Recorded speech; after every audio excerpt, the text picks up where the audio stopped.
Yo, welcome into Friendlyfire. My name is Xave, and today I'm on the hot seat for the season finale, baby. Let's go.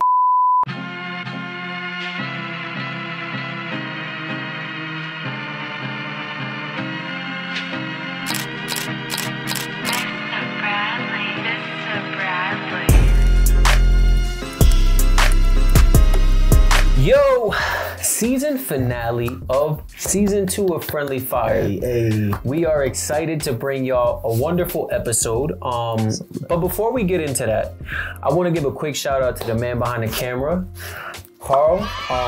He makes the magic happen here, and he recently had a birthday that unfortunately I couldn't be a part of, so we had to give him a little special shout out on the show. If y'all don't mind, drop a little comment below, you know what I'm saying? Wishing the man a happy birthday, because he definitely deserves it, and we gonna fly him out to Miami or something as a little birthday gift. That's the friends I need. Nonetheless, y'all, like I said, season finale, man, and we had to wrap it up with a special guest here, and that is the homie Xave. Xave, what's good, man? Blessed to be here, bro. Thank you for having me. Yeah, of course, bro. And if y'all ain't know, we actually had a reverse interview where I was on Xave's show. Yes, sir. Which we will get into, which we will talk about. Yeah. So, you know, it was only right we had him on. You know, this guy's special. He's a New York-based content creator. Yeah. And, you know, got a lot of love for you, bro. So I appreciate you being there. I got a lot of love for you, bro. Finale. You're the best dressed host I've ever seen. You know, every single episode, that's something you gotta notice. The fit too fire. You know? Nah, I appreciate you, bro. And you know, I like to start out every episode, as you know, with a little bit of a wellness check-in. Yes, sir. How are you feeling, bro? I'm a fan, bro. I'm a fan. So I come on here and I already know the format. And I watch the episodes, man. I'm a fan. On my bed. And I hit the mic, man. Shout out to the cameraman. Told me not to do that, and I did it anyway. But he's an Aries, so Aries gang. I'm doing well, bro. All things considered. I lost my wallet like a week and a half ago. Damn. And after stressing for the first day, I was like, you know what? I could just start over. You know what I'm saying? Like, people lose way worse stuff. Yes. And you could always start over. So it was like a good just reminder that, you know, these things are material. You can always replace them, man. I got health. I like that. I got good life. So I'm chilling. That's facts. I feel you on that. I feel you on that. I lost my wallet like come summertime. Yeah. And I was like, well, fuck it. I guess I got to cancel my cards. Yeah. Thankfully, there's only like 20 bucks in there because, you know, I'm a struggling streamer. So that's about all I got. Bro, man, but I lost money, man. I lost cash, and I was tight about it, but it happens, bro. It happens, man. Yeah. The worst part about it was that I really was waiting. Like, for the next few days, I was like, it's gonna be in the mail, man. Somebody's gonna mail it back. There's good people out there, man. I think I even returned a wallet like maybe a year ago. So I was like, the karma's there. Nobody returned it, bro. After the few days, I was like, damn, maybe people aren't that good. Somebody pretending to be you, bro. Yeah, right. Oh, man, nah, you good. But like you said, I like that. A little bit of a reset, right? Like, shit happens, you know, you gotta keep it moving. You keep moving forward. And I like that mindset. That's what it is. And real quick, I like to get this out the way early, you know. Yes, sir. Get the people your elevator pitch, where they can find you, anything you want to promote, whether it's Pretty Normal or, you know, the Twitch channel. Go ahead, man. It's your time, bro. So my name is Xave on Twitch. I'm a Twitch streamer, digital content producer. So I don't just stream. I also make interviews. I have my own podcast. I had Jiggy on. I also do in-person interviews where I do like mini documentaries based around them. That series is called A Pretty Normal Day. So I spend a day with a different artist. I've had a collage artist on, a painter, a street performer, and I just spend a little bit of time with them and see what a pretty normal day for them in their life is. I really like to get to know people. I like hearing people's stories, and I just look forward to creating more content and doing more shit. There you go, bro. There you go.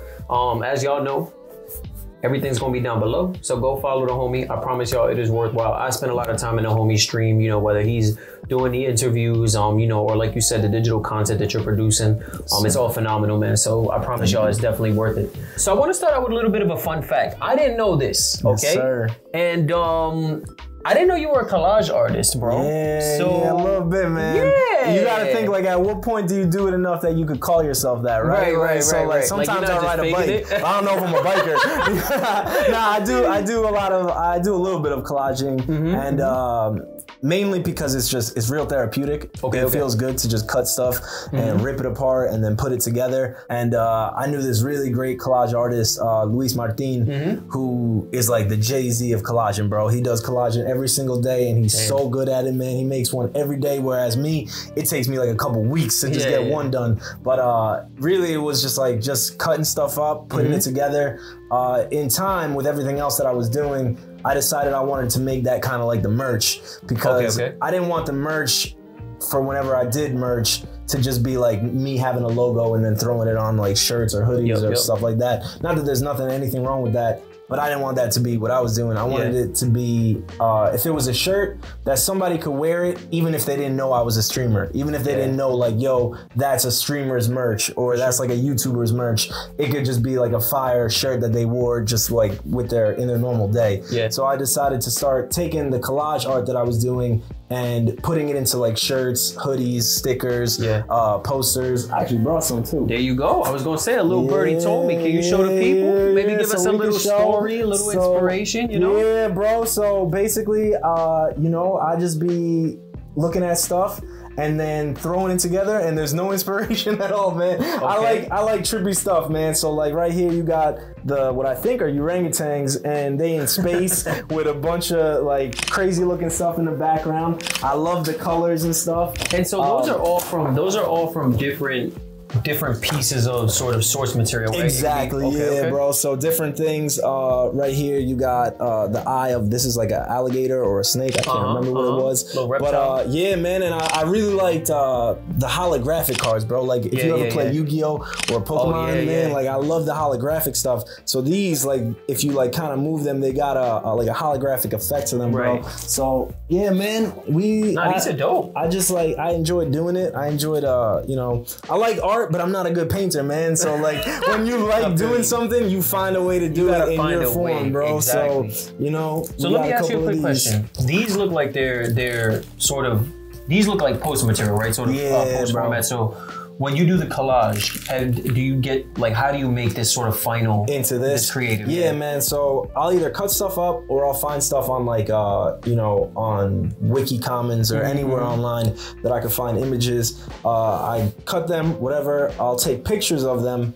I'll bring them into the computer, touch them up, because I'm usually not cutting that well. Gotcha. I'll touch them up, and then I'll put it into like a digital canvas, and then from there I upload the picture and then create the whole poster. So it goes from kind of like an analog collage where you actually do the cutting and stuff to more digital where I bring it into Photoshop and I can retouch it and stuff, make stuff bigger if I need, and then, you know, final product, just put it on poster. Damn, that's what's up. And let me know, are these available on the website or anything like that? Yes, sir. These are available at prettynormal.com. Prettynormal.com. That's where you'll see, you know, I got also right here, I got the shirt, bro. I gotta bring the shirt. Okay. Yeah, you know what I'm saying? We got shirts. I got the hat, the Pretty Normal.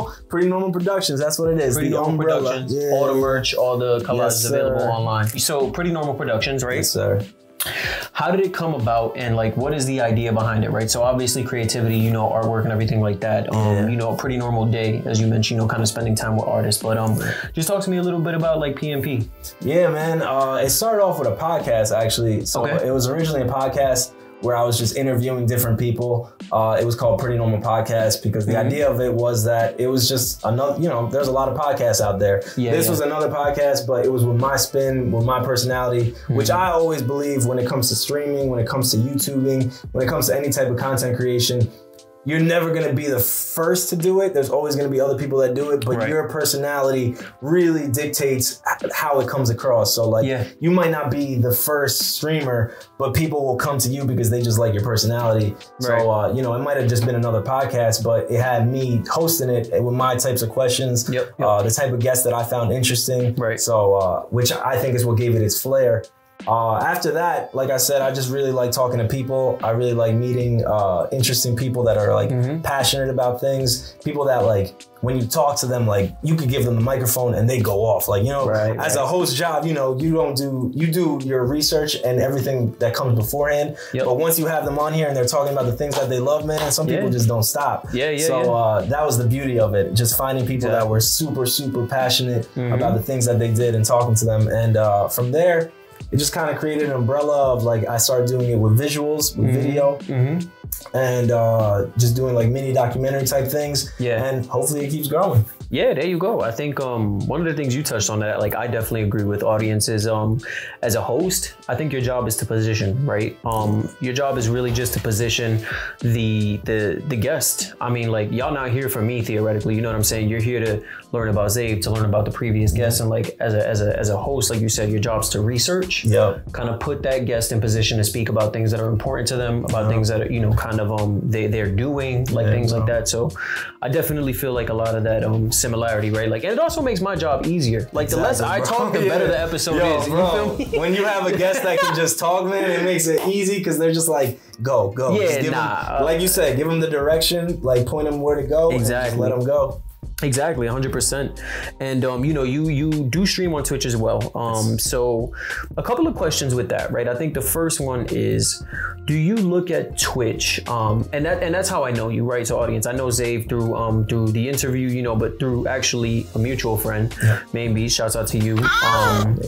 You know, but it's through that avenue, right? It's through the Twitch avenue. And my question for you is, do you look at Twitch, right? Kind of dialing back to gaming, because you obviously game on there, you know what I'm saying? You do those kinds of things. Variety gamer similar to me. Sir. Do you look at that as an avenue to kind of leverage Pretty Normal Productions, or do you look at that as like in parallel, like you want to grow on Twitch as well and kind of have your independent Xave brand outside of Pretty Normal?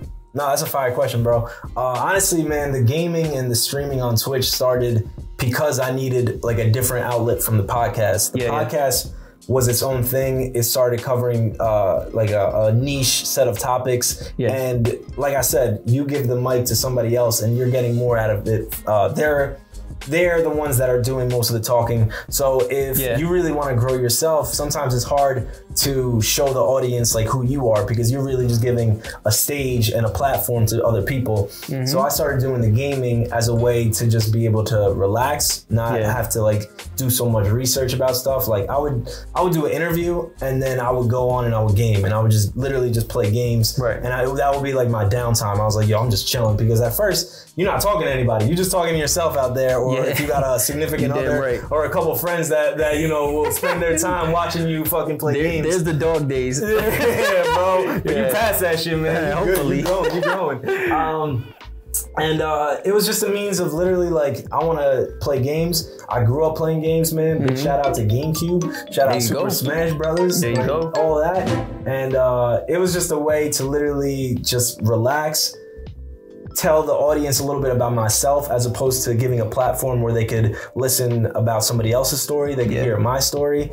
And it just gave me another sense of control, man. The live streaming is like a crazy medium that is like real unique to our generation and the generation after us, bro. Like the fact that we could just turn on a camera, put on a microphone, and just start talking, and you know, people could pop by if they fuck with you. Can I curse on here? Yeah, of course, bro. Hey.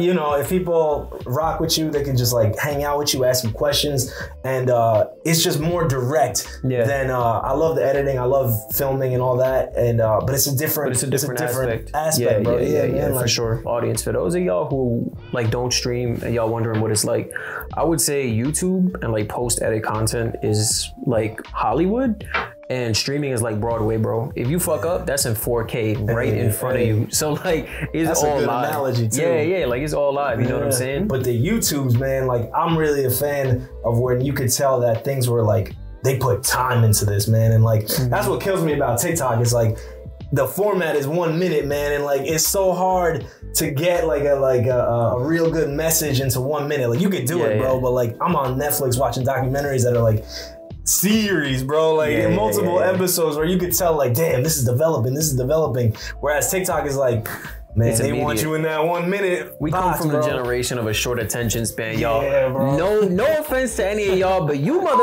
can't tolerate more than 15 seconds of anything, crazy, bro. Yo, man, from a 3-hour stream to breaking it down to a 1 minute clip, to then 100%. The algorithm is like, nah, you want to do 30 seconds. Yeah, like, 100%, bro. Are you kidding me? 100%. It is so difficult. But you know, like one of the things actually you mentioned, right? So, you know, the YouTube, the Twitch, the TikTok, right? Like the artwork, man, like everything. How do you balance burnout? Like, bro, do you ever feel burnt out, and how do you balance it? Because honestly, I was just talking with Carl, literally, y'all, before this interview, and literally the only thing that was being said in this room was, I'm tired, I'm tired. And I was like, we sound like a fucking broken record. Yo, but it's the truth, bro. Like, how do you balance that? The way to balance that, man, is to just have hobbies that are not related to, you know, wanting to blow up or wanting to go viral. Like, just do things where you're like, there's not that pressure of like, yo, I want this content to have a lot of eyes on it. I want it to get a lot of views. Like, go ride a bike. I have an electric longboard that in the summer, as soon as it's longboard season, bro, you out there, we skirting. We out in Prospect Park. And, you know, just do things, try and travel. I know it's difficult. Gas prices is high. Airplane prices is high, man. It's tough, but, you know, throw on some 3D goggles and like pretend you sitting at the beach or something, man. Into the metaverse. But go straight into the metaverse. On the real though, do things where you don't have that pressure of yo, I gotta do this. Nah, for sure. I would say like, you're absolutely right, bro. Like, I've never done this before, but okay, shouts out to Princess Ari, because I actually just saw this also before, like right before stream, and this shit actually resonated with me, because like, I'm not really someone who puts too much stock into like the, you know, like the posts and all that. Yeah. But she's a fellow streamer, by the way. Shouts out to you, Ari. A mod in my stream, so I got a lot of love for her. Okay, here it is. Look, it says, it's okay if you didn't do anything productive today. You are allowed to take a break whenever you need. Taking a break is part of the process too.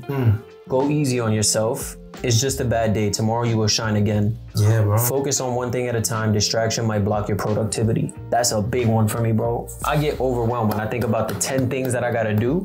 I get fucked up, bro. Yeah, bro. 100%. And you take some time off from it, you find that excitement that you had the first time you did it. Yeah. Which is like beautiful, man. It's real hard to get those virgin excitements, for lack of a better word, like the first time that you do something and you're like, yo, I love doing this. Virgin excitement is actually nuts, bro. Ain't nothing like that first time. I mean, you definitely right, bro. So let me ask you, do you prefer being a jack of all trades, or do you feel like you want to fixate on something specific in the future? Like, do you see a specific avenue that you want to go into? Because I would consider you like a jack of all trades, right? Play games, you do interviews, podcasts, you know, you do the art. So you do quite a bit, right? But do you want to fixate sort of on one area and have everything sort of funnel into that, or do you really want to do everything? First off, RRR, real recognize real, because I also see you real recognize real, man. That's it. Hey, yo, I see you. Appreciate same you, thing, bro. You do the same thing. You out here hustling, but I see it really as like, it all kind of channels into one thing. It's all content creation, and at the end of the day, man, I want to meet people. I want to create stuff that people enjoy, create stuff that, more importantly, I enjoy, because if I don't enjoy it, then like, I don't want to do it.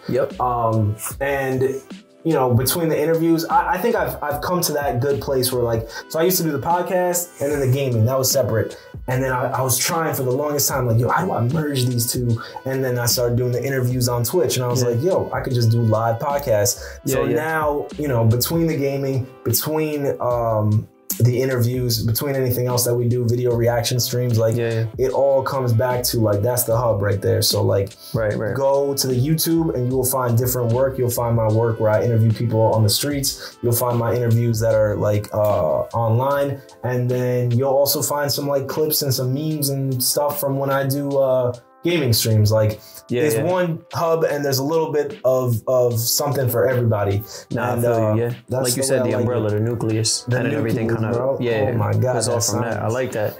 I like that. All right, so I got two more questions for you. And one of them, audience, is a little bit more serious. One of them is lighthearted. I like to finish on a good note. But again, I don't project this because I think both of us have, you know, the sort of trajectory to win, right? And I do believe in both of us from a content perspective. But like, have you ever thought about that, bro? Like, just at what point would you ever stop, if you would, or do you just feel like you would chase until, you know? Bro, that right there is what fuels the, yo, I need to do this now, right? Because like right now I'm in a position of my life where, yeah, I'm married, but I don't have kids. Right. And so I'm like, yo, I need to do this now, man. I need to just get big. And like, I have those thoughts all the time, bro. And like, sometimes they're healthier than other times. Like, sometimes it's like a motivating factor. Like, yeah, you know, do it right now while you're young and you got energy and you got time. Like, and then it's sometimes where it's unhealthy because it's like, bro, it's not working right now. Like, oh man, like this is not blowing up the way I think it should be. And I'm on like I'm on a timeline. I need you start to do talking yourself out of it. Yeah, bro. So that's when it's the unhealthy side of it. Man, it's tough, bro. I give big salutes to all the parent streamers out there, man. 100%. I see people on streams, when I see them talking about like, I got a kid and I do this, and like, I'm like, bro, multiple kids, like, right. And that's when it all changes, right? Like once you have a little person that is your person, and your life is not just about you anymore. It's about them. That's where, you know, it changes. But I think life is about balance. It is. You know, if you think you'll get to a point where you're like, yo, I'm not gonna be able to content create anymore, then you gotta find the balance, right? Like find a little bit, wake up a little bit earlier, do a little bit, an hour of editing before anybody else in the house is awake. Yeah, nah, I feel you. And the reason, I think like you touched on a lot of good points, bro. I think the first thing is, it's not mutually exclusive, right? I think for a lot of people, you know, you can see young streamers who might pop, you know, might be like 21, 22, kind of look like they got the whole bag, right? And that's fantastic. But like if you're as a streamer, right? Because I know some of y'all who watch this are streamers, are content creators. Number one, don't talk yourself out of it. Don't tell yourself you're not a content creator because you're not at a certain, you know, at a certain place. Number one, like Xave said, you are a content creator. Number two, everyone's trajectory is different. Everyone's trajectory is different, pardon me.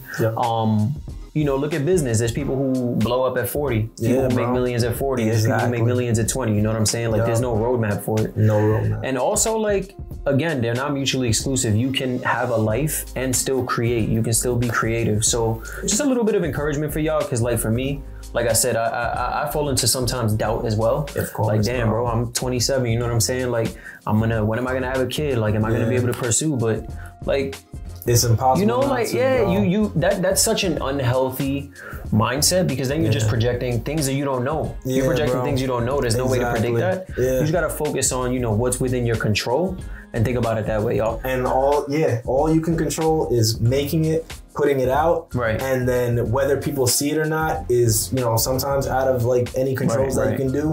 All you need to do is just have it there so that the day that eyes do come onto it, they got multiple things to look back through. Yo, I like that episode. Let me go back. Oh, whereas like if you had been like, yo, you know, this one episode didn't pop, so I'm gonna just stop for a while.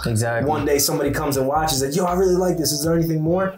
Oh wait, there's nothing more. All right, I'm gonna move on to the next one. It's like we talked about on your on the interview that I was on with you, bro.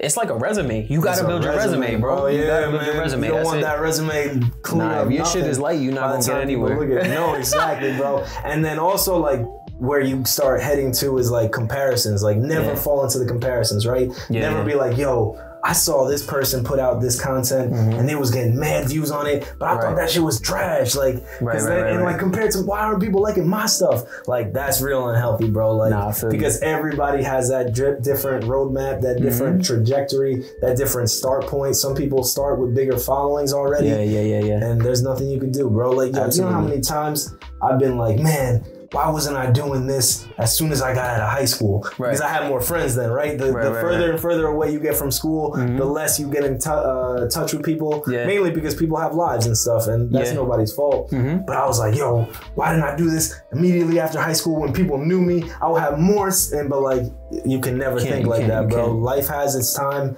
for when you are ready to do what you have to do, and like, that's what it is. Absolutely, bro. You spin game. I'm not gonna hold you. So that's just words of wisdom from two streamers who I think have good, you know, perspective on really, you know, the struggles and also the successes of content creation. Cheers to many more. So, bro, I appreciate you being here, dog. Thank you so much. Thank you for having me, bro. Nah, for sure. You know it. And y'all already know what it is. Last challenge of, you know, of season 2. And let's just say not only Xave, but I'm about to get active in this bitch, okay? So we having a challenge. We having a challenge. 1v1 here, all right? Fire, bro. Let's do it, baby. We'll see y'all in a second. Let's do it. Alright, we back at it again, and well, we back with the whiteboards, quite frankly. Y'all remember last challenge we did whiteboards, this challenge we doing whiteboards too, so thank you guys for your service. Yo, peep game, we are doing what we call a Fictionary challenge today, because this is a fake version of Pictionary, so we calling it Fictionary, okay? So me and Xave, this is what we gonna do, okay? Because you know, you're an artist, allegedly, you're a collage artist, right? You know, the whole love for the art, so we're gonna go back to basics. Basics. We got the whiteboard, we got the marker. Our boy Carl did some words there for us. I don't know what they are. I don't know what's going on there. We got some words there, and we're gonna basically go X amount of rounds each. And the winner, like if you do a good job, right, and I can guess what you drew, then you get a point. If I do a good job and he guesses what I drew, then I get the point, right? So obviously, you know, we'll do our best to guess, right? We're not we not cheaters, right? We got an honesty policy over here. But yeah, bro, we gonna see who the real artist is, bro. All right, let's do it. Let's get it. This is making the band, making the artist, right? I love it. Let's get it. All right, we about to do rock, paper, scissors. Like I said, we taking it back old school to see who goes first. So you ready? I'm ready, bro. All right. Rock, paper, scissors, says shoot. Let's go! 2 and 1. That's the challenge. Fucking go. Yo, we going home. This is bullshit. We going home. All right, let's get it. So wait, does that mean I'm guessing first or I'm going first? You get to choose. I get to choose. I'm gonna draw first, and then Xave is gonna guess first. I guess first. Yeah, let's do it. All right, let's get it. So I'm gonna go ahead and grab first here. I'm gonna grab this one. Okay, all right. Pressure. Go. Boom. Let's go. My man out here with this. Putting in work.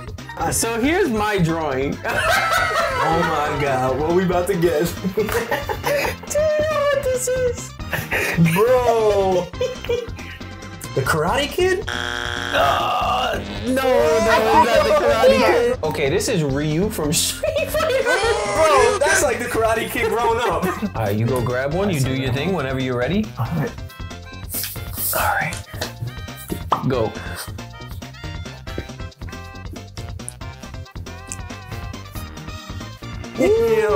Okay, so here we are. A live stream. Yo, I'm gonna give him a. Yo, you gonna give him a? Oh, man, Twitch streamer. I'm gonna choose this one right here. Go. I believe in you, bro. All right. I'm telling you, he's gonna be struck with inspiration right now. What we working with? Bro, okay. Mario boxing? Here we go! Mario gonna knock somebody out. Mario after you keep Peach's name in your mouth. Oh man, that is Super Smash Bros is what that is supposed to be. Alright. You read your prompt, you let me know when to start the timer. Oh shit. Go. I'm about to guess wrong on purpose so he don't get the point. Yeah. We got to review it, baby. Boom. Yeah, don't show me that prompt. Okay. I'm gonna say Rambo. What? I don't know. That's not a game, but I'm saying Rambo. I said Rambo. What video game is Rambo in? What is it? Bro, that's Mega Man. Oh, you know, Mega Man. I thought you was gonna go Samus or Mega Man. But that does not look like Mega Man. That looks like Mega Sad Man, bro. So next round, here we go. Hopefully, can I get one that I can actually draw? Go. All right. Come on, man. We're gonna cheer them on. We're gonna add some kids cheering sound effects. This is the submission, okay? Oh, man. I don't know. Cameraman laughing. Are you ready? Yo. Pillow fight. Man, this guy said you gonna tell me they're not pillow fight? Bro, I want y'all to take a look at this and then look at the damn set. Look at where we are. Oh. It's Friendlyfire, bro. Wait, oh, bro, I said it was. Oh, man, this guy is down bad, bro. Oh, my God. I don't even know what that should look like anymore, man. Go. All right. And this one's gonna be hard. I don't know if they're gonna be able to put this together, man. Check it out, man. That is a Nintendo 64. Sega Dreamcast, bro. So the idea was this is the console, and then he's dreaming, right? Yeah, yo, bro, but it was too hard to draw. I just disregarded disease. All right, y'all. So we kicked Xave out, and Jiggy wins the next game. Yo. All right, so my boy, you are clearly a better artist than me. Hey, my G, I'm gonna have to better guesser, bro. I'm gonna have to you a better guesser than me, bro. I mean, maybe a balance of both. Maybe a balance of both. Yeah, we both winning. Solidarity, Latino men out here winning. That's it. But you already know, yo. That's it for season 2. Thank y'all so much for all the love y'all show, and we're gonna be back with season 3 soon enough. So we'll see y'all, baby. Peace out.